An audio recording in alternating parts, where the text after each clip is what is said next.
Hey everybody, another fabulous edition of Bird Brain 66 here with Brian Bretz and Andy T. Brian on my left or my right. What's up, buddy?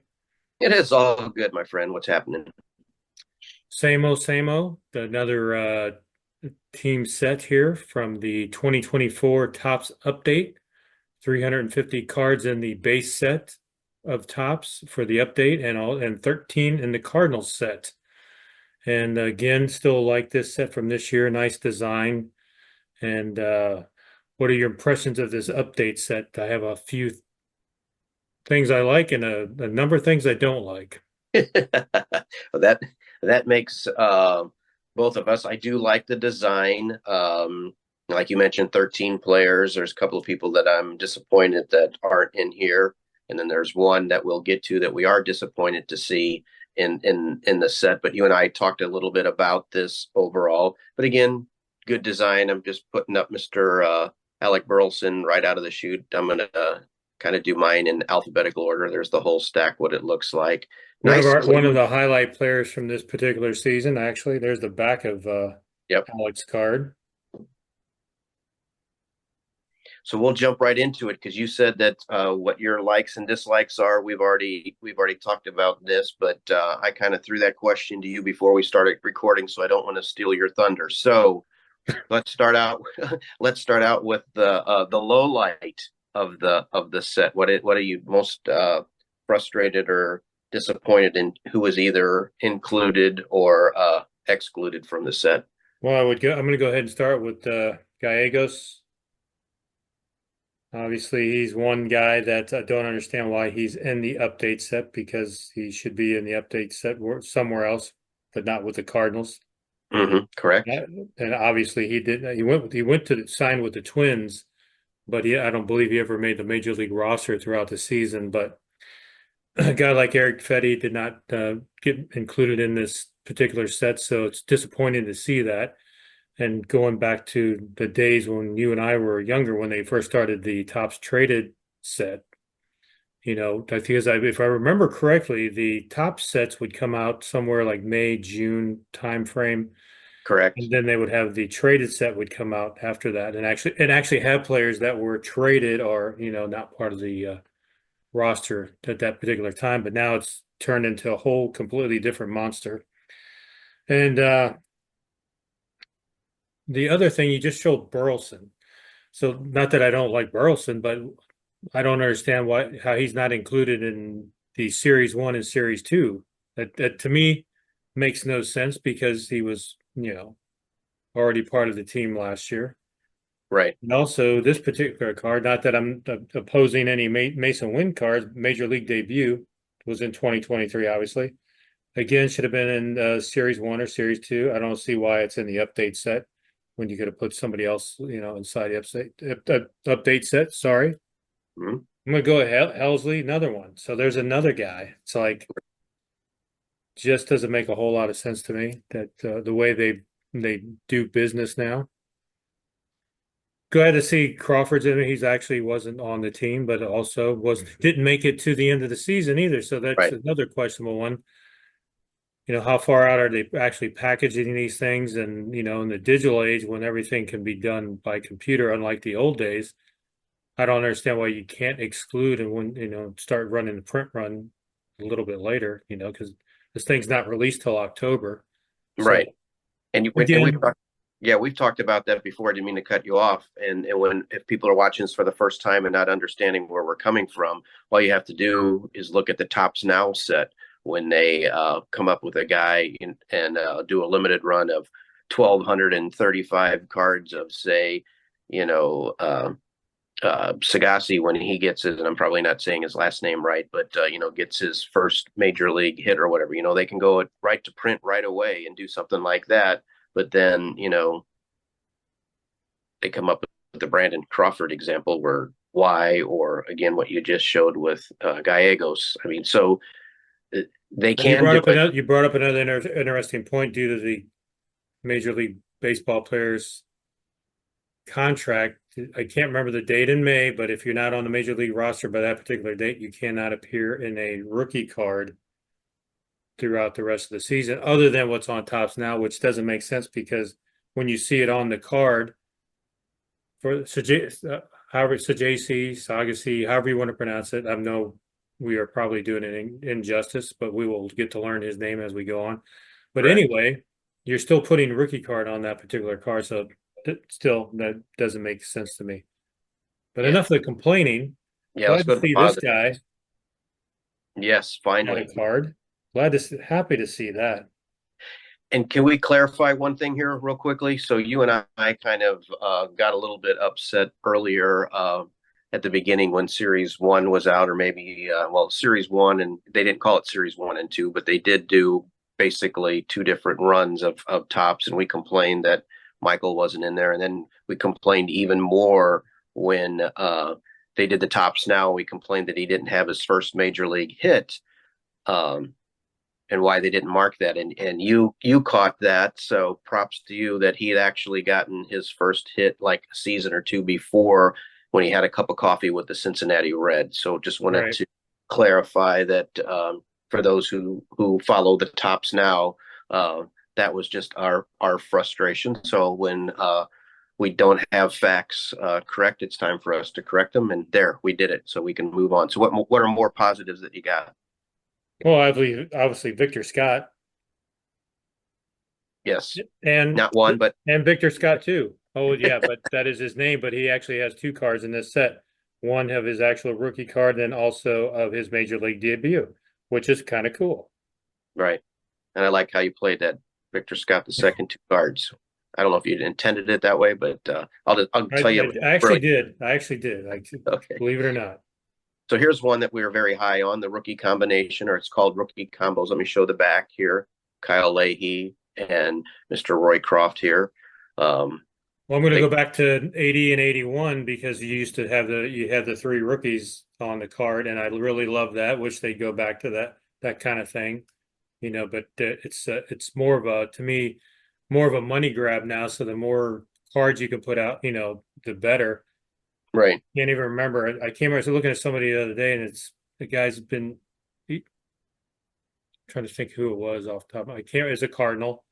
Mm-hmm. Been with the team for I don't know 2.5 years and has like 4,500 cards. Like, come on, like Right. let's Yep. let's let's get it under control. And It's time. obviously, parallels, rainbows, and all this other stuff. So whatever. But that's again more complaints. But try to stay positive. Ah, Hayes, there he is. Glad to see he got one.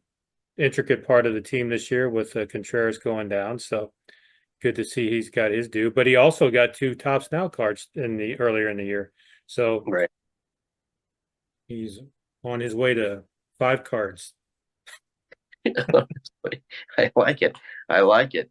Well, now oh man, you go next because I had the next one pulled and then I set it down and All right. Marp, there yeah, you go. There he well, is. that's who I was looking for. Found him. So you and I talked again about this. So let's start a little bit of a controversy or an argument, or maybe neither of them. Let's be positive. Let's start a conversation.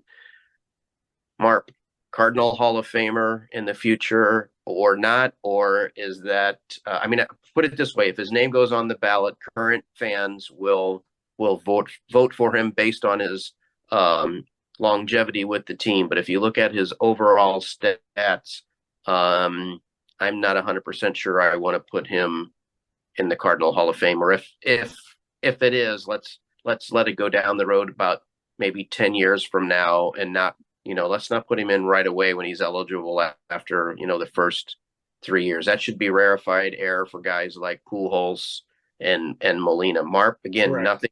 nothing against him personally, but I don't know if you still have his card handy. I mean, some of the numbers on the back are pretty. Well, I mean, love him as a player and everything, but if you look at the overall portfolio, I mean, we're talking that, and people complain about this with the National Baseball Hall of Fame.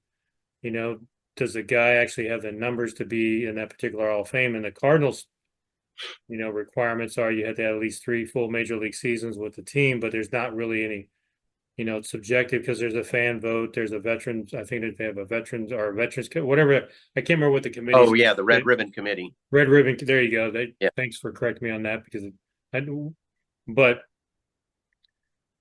I don't know. Just don't see it. I just don't see the numbers adding up there. But like you said, it's time for pools. Yeah, of course. I mean, Molina, Wainwright. Yeah, the guys like that. Yeah.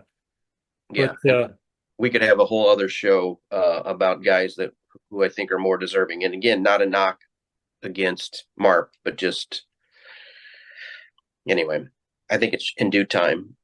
Ryan Fernandez, nice Rule 5 draft pick, stayed with the team all year. Did a nice job, but you could tell he was wearing out through probably somewhere after the All-Star break to the end of the season. He was not as effective as he was early on, but still did a fine job with the team.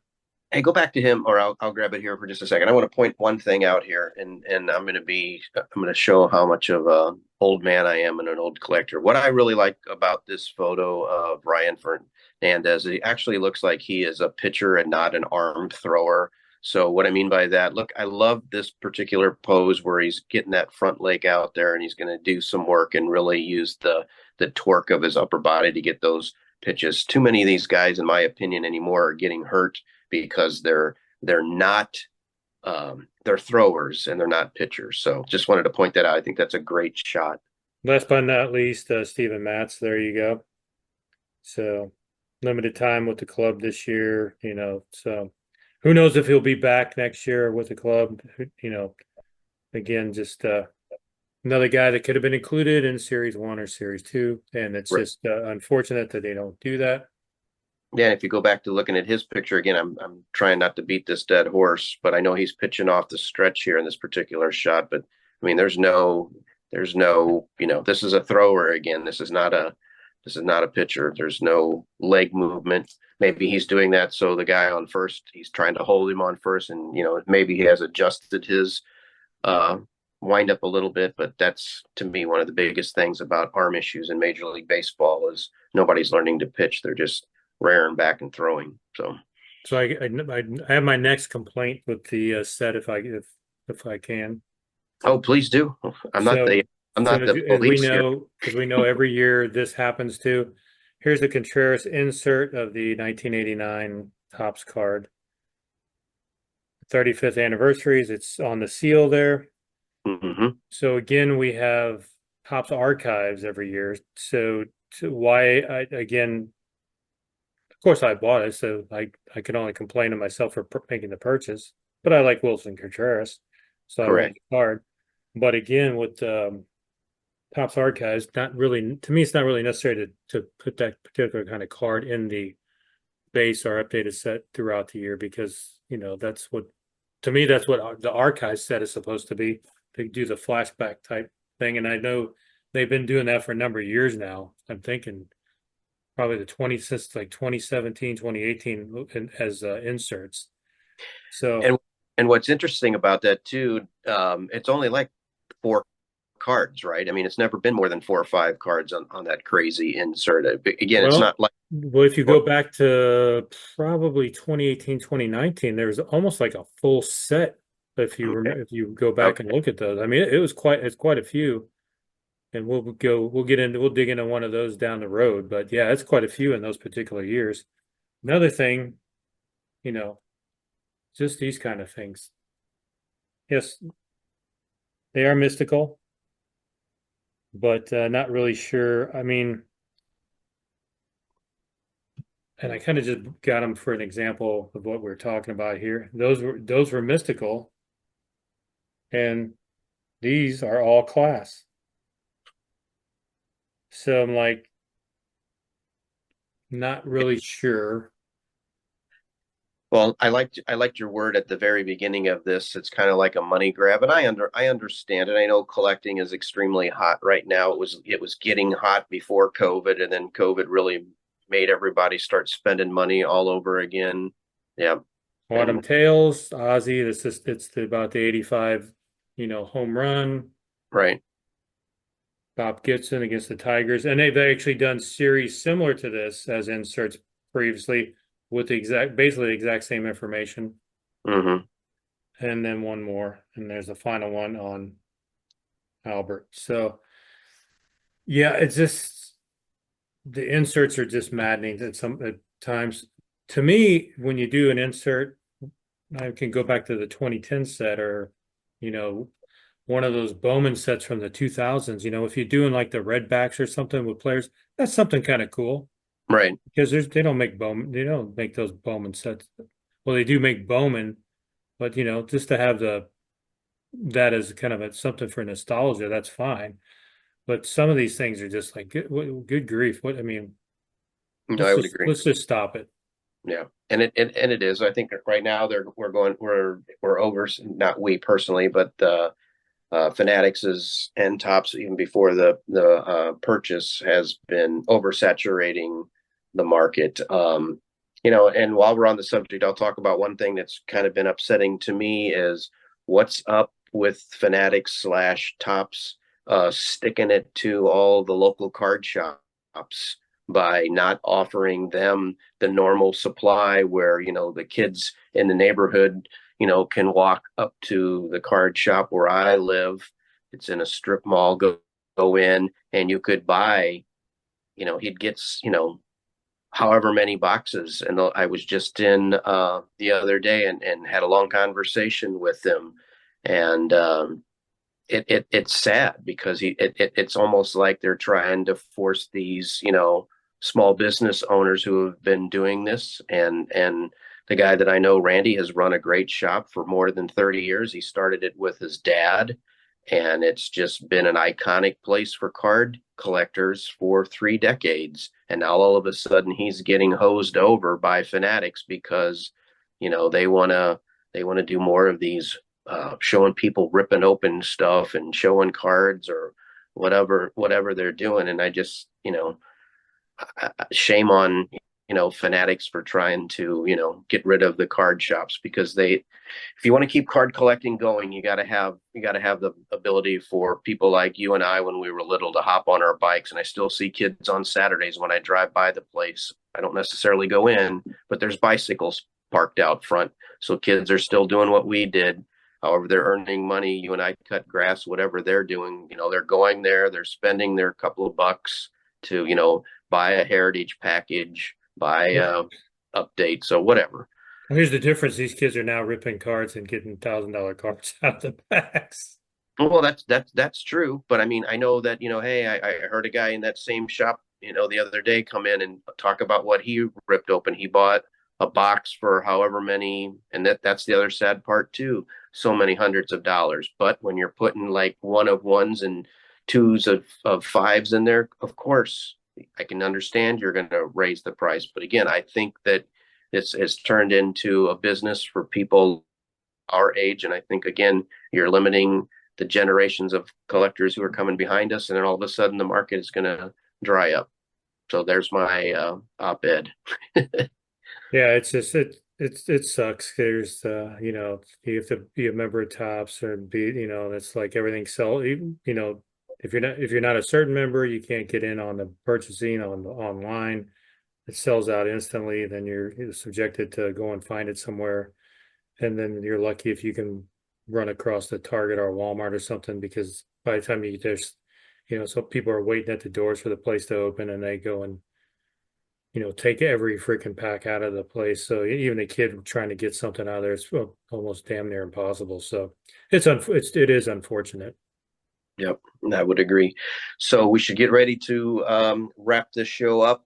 It was the 2024 Tops update, 13 Cardinals overall. And again, we started off with Mr. Alec. Biscuits. So, yep, great. Again, great look and feel. But I'm glad we aired our grievances. One last thing, I just saw that Topps Triple Threads will be coming out again this year, which I thought was a dead product, but they are going to revive it apparently.